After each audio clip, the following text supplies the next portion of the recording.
Bonsoir à tous et bienvenue dans cette deuxième vidéo consacrée à Maléfique 2. Tout d'abord, je tenais à vous remercier pour tout ce qui est des commentaires que vous m'avez fait, très positifs, et aussi les choses à améliorer. J'ai essayé d'en prendre compte autant que je pouvais, donc il n'y aura pas de cut non plus dans cette vidéo, ça sera un one shot, donc il y aura encore peut-être un peu des bégaiements et des choses comme ça. Mais de toute façon, le film Maléfique 2, ça va aller très vite. Tout simplement parce que je suis sorti de cette séance très énervé, parce que j'avais adoré le 1, qui était très sombre, un scénario très construit, une souffrance de Angelina Jolie dans son personnage, que j'avais trouvé vraiment très très beau, très touchant. Et là, on a affaire à un film qui est très lisse, très beau, mais plat. Voilà. C'est un scénario, en fait, on rentre dans le scénario, on se dit « Ah bah tiens, ça pourrait déboucher sur ça », et en fait, bah ouais, ça débouche sur exactement à ce qu'on pense. Donc, pas de surprise. Voilà. Voilà pour la partie non spoil. On va partir de maintenant spoiler à mort. De toute façon, il n'y aura pas grand chose. L'histoire de Maléfique 2. 5 ans passent après Maléfique numéro 1. Aurore est la reine des Landes, elle a maintenant 19 ans. Maléfique est toujours dans la montagne à veiller un petit peu de loin que tout se passe bien. Le prince Philippe arrive pour faire sa demande en mariage.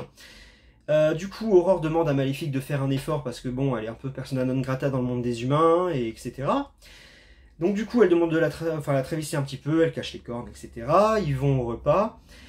La belle-mère, on voit que c'est une pute, voilà, c'est la méchante, quoi. Elle arrive, le premier plan, elle est de dos, grosse musique de méchante, voilà, on sait que c'est la méchante. Peu de surprise là-dessus. Le repas se passe, des pics sont envoyés des deux côtés. La belle-mère abuse complètement, et donc du coup, Maléfique s'énerve. La belle-mère en profite pour poignarder le roi avec le fuseau qu'il avait endormi Aurore dans le numéro 1. Le roi s'endort, Maléfique est accusé, Maléfique s'enfuit. Et elle se fait tirer avec une balle en fer, arbalète, et tombe dans la rivière. Voilà. Elle est sauvée par ses confrères fées, qui viennent du quatre coins du monde. Enfin, un. Ils vont sur une île, et là, c'est là que tout se cache, toutes les fées. Les fées sont vénères, elles veulent tuer les humains parce que du coup elles sont complètement recluses sur leur île et elles voudraient pouvoir se balader comme elles en ont envie. De son côté, la belle-mère met Aurore en porte-à-faux entre son amour pour Philippe et en même temps le fait que Maléfique ait peut-être fait de la merde, peut-être, donc cul entre deux chaises. La guerre éclate, bataille entre les humains et le monde féerique. Les gentils gagnent. Aurore et Philippe se marient. La belle-mère est transformée en chèvre. Fin du film. Voilà. Bon. Je suis désolé, je suis un peu... Voilà, c'est... J'avais tellement d'attentes sur ce film, parce que autant le premier était voilà, sombre et intéressant, autant celui-là est complètement vide. Et je vais vous expliquer pourquoi. Voilà, j'ai toujours ma feuille. Hein. Je vais expliquer pourquoi. Déjà, l'évolution de Maléfique m'a déçu. Parce que dans le 1, on a Maléfique qui a cru en l'amour, qui s'est fait couper les ailes à cause de son amour, qui finit par les récupérer. Bon, elle était pleine de colère, mais du coup, c'est une repentie. Elle avait des sentiments pour Aurore, et donc du coup, elle change. C'est une belle leçon d'une personne qui était dans la colère et qui finalement va être dans l'acceptation de deux mondes, même s'il va y avoir une guerre qui va être déclenchée. Elle est juste. Là, on a affaire à une Maléfique impulsive, colérique, qui ne réfléchit pas. Elle suit la trame. Pas de charisme. Pas la Maléfique qu'on avait l'habitude de connaître. Autant dans l'œuvre de 59 avec la Maléfique hyper charismatique et Angelina Jolie qui avait fait un très beau travail sur le premier. Là, elle suit le mouvement. Une femme brisée, pas intéressante. Aurore, de 14 à 19 ans, est la reine des Landes, mais elle n'a pas évolué. C'est à croire que, elle a passé 5 ans à régner sur les Landes et elle se méfie de sa mère qui l'a élevée. Aucune confiance. Elle n'a pas appris la trahison. Elle n'a pas appris le monde des humains. Voilà, la petite fille qui était cachée, recluse. J'ai rien à en dire. Pourquoi je fais cette vidéo, en fait, c'est parce que, en fait, voilà, c'est le principe du ta gueule, c'est magique. Il y a tellement d'aberrations dans ce film, scénaristique, que je trouve, il fallait que j'en parle. Parce que c'est tellement gros. Voilà, c'est un sketch, ce film est un sketch au niveau du scénario. Voilà. Dans Maléfique 2, il crée une origin story autour de Maléfique, comme quoi elle viendrait d'une race de fées qui est issue d'un phénix noir. Donc on a un plan sur un méga phénix en squelette, et on lui dit, voilà, le sang du phénix coule dans tes veines. Pour venir ensuite à ce que Maléfique se sacrifie pour Aurore, elle tombe en cendres, et renaît de ses cendres. Voilà. Premier exemple. Deuxième exemple, voilà, il y a l'entrée au mariage, la belle-mère invite le bestiaire de la lande à venir pour le mariage d'Aurore, donc ils sont contents. Ils rentrent dans la ville, ils rentrent dans le château, et là les humains crient « C'est pas normal, oui, il y a que eux qui rentrent ». Personne s'inquiète? Personne sent que ça pue? Non. Voilà, donc ils rentrent, ils s'installent dans l'église, et dans l'église, il n'y a que eux. Voilà. Ça pue. Ça pue. Il n'y en a pas un qui réfléchit. C'est dingue. Donc, l'église se ferme. Oui, parce qu'il y a une aberration dans l'aberration. L'église se ferme, donc là, tout le monde est un peu en mode panique. Et là, il y a une humaine qui a un immense orgue. Et la reine a inventé une poudre à base de fée et de fer pour retransformer tous les esprits féeriques et les animaux féeriques en fleurs normales, en arbres normales, etc. L'humaine commence à jouer. La poudre commence à se répandre. Et là, nous avons les grands arbres. Nous avons tout le monde qui commence un peu à paniquer. Et les grands arbres ne pensent pas à défoncer l'humaine. Les fées ne pensent pas à distraire l'humaine en tirant les cheveux, en essayant de, je sais pas, faire sauter la note sur laquelle il y a qui envoie la poudre. Ils pensent pas à passer par les fenêtres. Voilà. Une panique idiote. Donc soit tous les animaux de la lande sont des idiots, soit c'est une facilité scénaristique. Je vous laisse penser, imaginez à quoi je pense. Voilà. Autre chose, donc la guerre.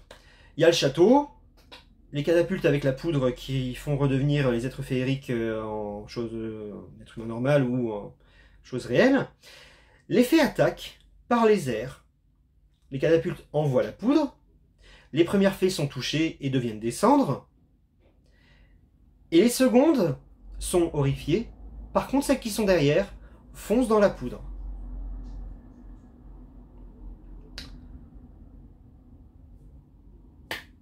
Est-ce que les fées sont idiotes? Certaines descendent, remontent le long des remparts, se prennent des filets. Bon, pas de bol, elle avait peut-être pas vu. Mais celles qui arrivent à passer survolent le champ de bataille et foncent sur le village. Les soldats ne sont pas là. T'es censé faire la guerre. Aller sur les soldats, pas les villageois. Villageois qu'ils sauvent quand ils sont dans la panique. Autre exemple.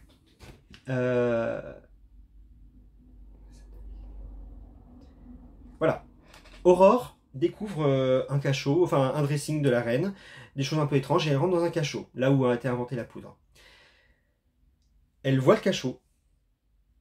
Elle ne comprend pas. Elle voit le fuseau. Elle ne comprend pas.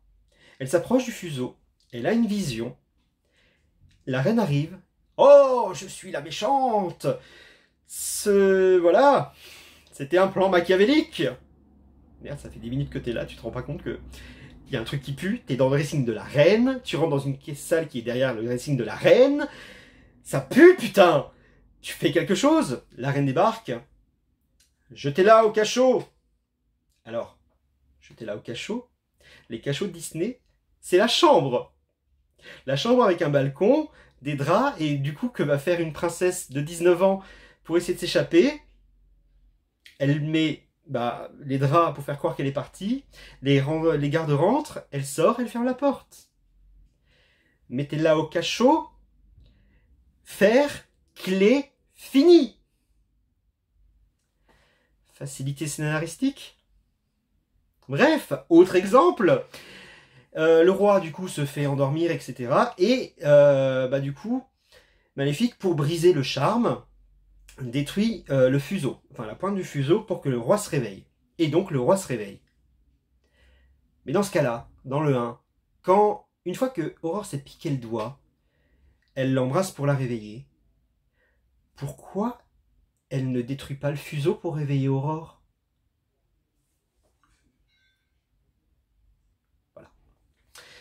Voilà. Le jour où il y a la guerre, c'est un jour de mariage de base, et donc la moitié des fées se font défoncer la gueule, les humains pas trop, parce que chez Disney on n'aime pas trop le sang. Et donc du coup, Aurore et Philippe se lancent dans un discours grandiloquent qui fait que tout le monde s'arrête, la paix c'est bien, venez on fait la paix. Tout le monde est d'accord avec ça, et dans la foulée, Maléfique, allez hop, on fait un sort, et il y a des fleurs partout, on fait un mariage. Les fées se sont fait décimer de moitié, et sont là en mode contente, parce qu'il y a un mariage. J'aurais préféré que les fées se disent, on va aller pleurer nos morts, nous sommes très heureux pour vous, mais excusez-nous, nous allons partir. Il reste les animaux de la lande, mais voilà, la paix est faite entre les deux. Mais non, là, tout le monde est content, tout le monde est heureux. Enfin, je sais pas, moi, les 3/4 de ma famille se font crever la gueule par, je sais pas, une autre famille. J'ai pas spécialement envie de faire la fête.